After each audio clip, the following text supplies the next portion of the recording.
Hivi Jackson unanichukuliaje? Kivipi? Mimi nilikwambia nini wewe? Ama tuliongea na nini? Tulikubaliana mimi na wewe tulikubaliana nini? Mimi na wewe. Jackson, nilikwambia unipe muda. Nakupaje muda? Wewe mwenzangu na mtoto, mimi sina mtoto. Nakupaje muda? Mambo ya mtoto hayafiki vipi kwenye mahusiano yetu? Hayafiki vipi? Jackson, hakuna cha kueleza. Nisikilize nikwambie kitu. Mimi na wewe mahusiano basi. Kwa sababu mimi siwezi kupoteza muda. Napoteza muda mimi na wewe. Haiwezi kuwa basi. Mimi nishasema basi. Tulikotoka huko. Kunichezea kote huko. Tumetoka wapi mimi na wewe? Tumetoka wapi mimi na wewe? Tumetoka wapi? Nenda huko bana. Wewe, achana na mimi. Jackson, sikilize. Wewe utabakiwa kuchezea watu na utabakiwa kuwa ngoma za milele. Alikwambia nani?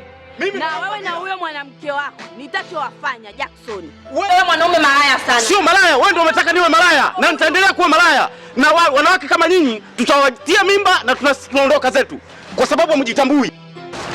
Si unanielewa vizuri? Na nasema hivi, utaendelea kuwa wewe jalala la wageni. Maisha yako